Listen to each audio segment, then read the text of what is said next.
Now, the outer cortex of the kidney എന്ന് പറയുന്നത് നമ്മൾ ലൈറ്റ് പിങ്ക് ആയിട്ടിരിക്കുന്നതിനെ നമ്മൾ പറഞ്ഞിരുന്നു. It is large and granular in appearance and it contains renal corpuscles and convoluted tubules. അത് അതിൻ്റെ സ്ട്രക്ചർ ഞാൻ കാണിച്ചു തരാം. See, this is the microscopic ആയിട്ട് അതിനെ കുറച്ചും കൂടെ എൻലാർജ്ഡ് ആയിട്ട് കാണിക്കുമ്പം കോട്ടക്സ് മുകളിലത്തെ വശവും മെഡില്ല ഇന്നർ മെഡില്ല ഇസ് അകത്തോട്ട് വന്നിരിക്കുന്ന കുറച്ചും കൂടെ ഡാർക്കർ ആയിട്ടുള്ള സെക്ഷന്. ആ കോട്ടക്സിൻ്റെ അകത്ത് ഫസ്റ്റ് വൺ മാർക്ക് ചെയ്തിരിക്കുന്ന റീനൽ കോപ്പസിൽസ്, അങ്ങനെ കോപ്പസിൽസും ഈ ട്യൂബ്യൂൾസിനെയാണ് കൺവല്യൂട്ടഡ് ട്യൂബ്യൂൾസ് എന്ന് വിളിക്കുന്നത്. അങ്ങനെ ഈ രണ്ട് കാര്യങ്ങളാണ് കോട്ടക്സിൻ്റെ അകത്ത് ഉള്ളത്. It has got renal corpuscles and convoluted tubules. Then what they are talking about in the outer cortex is at certain intervals, the cortical tissue penetrates into the medulla. See, ഈ മെഡുല്ലയുടെ ഇടയ്ക്കൂടെയും ഈ കോട്ടക്സ് പോകുന്നുണ്ട്. And it forms ഇങ്ങനെ column ആയിട്ടാണ് ഇരിക്കുന്നത്. And this column is called as renal column or the columns of Bertini. And this is the total structure of your outer cortex. Now coming to the inner medulla. Medulla എന്ന് പറയുന്നത് it contains tubules and vascular structures that are arranged in parallel radial lines. I will show you. See, medulla പാർട്ടിൽ it has got tubules. അതിനനുസരിച്ച് അതിനെ supply ചെയ്യാനുള്ള vascular സ്ട്രക്ചേഴ്സും, that is blood supply ചെയ്യാനുള്ള vascular സ്ട്രക്ചേഴ്സും ഉണ്ട്. അവർ കൺവല്യൂട്ടഡ് ട്യൂബ്യൂൾസ് മുകളിൽ കോട്ടക്സിൽ കിടക്കുന്ന പോലെ ഷഫിൾഡായിട്ട് ഇങ്ങനെ തിരിഞ്ഞും മറിഞ്ഞും ഒന്നും അല്ല കിടക്കുന്നത്. റേഡിയൽ നല്ല സ്ട്രെയിറ്റ് ലൈനായിട്ട് പാരലൽ ടു ഈച്ച് അതറായിട്ടാണ്, നല്ല റേഡിയൽ ലൈൻസിലാണ് അവർ കിടക്കുന്നത് വിതിൻ ദ മെഡുല്ല.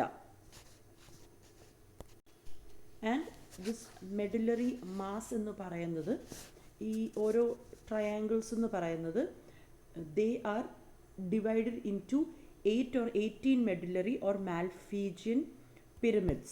സി, ഇത് 1 2 3 4 5 6 7 എണ്ണമേ കാണിക്കുന്നുള്ളൂ. നമ്മുടെ കിഡ്നീസ് ശരിക്കും അതിൻ്റെ അകത്ത് ഈ മാൽഫീജിയൻ പിരമിഡ്സ് എന്ന് പറയുന്നത് 8 അല്ലെങ്കിൽ 18, അതിൻ്റെ 10 ആയിട്ട് മിനിമം 8 കാണും, അല്ലെങ്കിൽ 18 വരെ ഉള്ള ഈ പിരമിഡ്സ് നമ്മുടെ കിഡ്നിക്കകത്ത് ഉണ്ട് in the inner medulla area.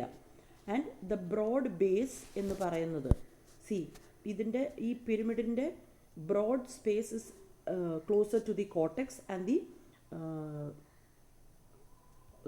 Constructed ആയിട്ട് നാരോ ആയിട്ടുള്ള area, the apex part of the pyramid is closer to the renal sinus അല്ലെങ്കിൽ the renal pelvis.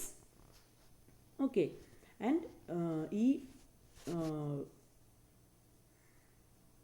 this base of each pyramid is in contact with the cortex and the apex projects into the minor calyx. ഏറ്റവും ഇതായിട്ടിരിക്കുന്ന ആ ഏരിയനെയാണ് minor calyx എന്ന് പറയുന്നത്.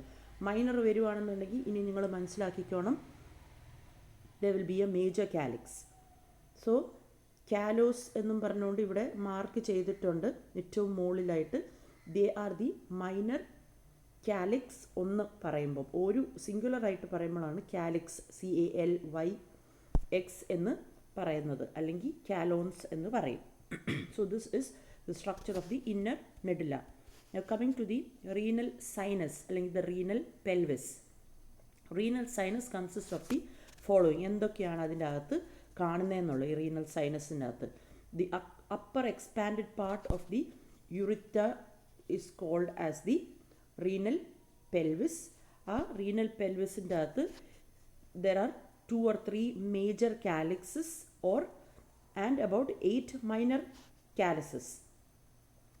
And ഈ സൈനസിൻ്റെ അകത്തൂടെയാണ് നെർവ്സും ആർട്ടറീസും എല്ലാം പോകുന്നത്. Branches of nerves, arteries and tributaries of veins pass through this renal sinuses. And along with all these structures loose connective tissues and fat are also seen within the renal sinus.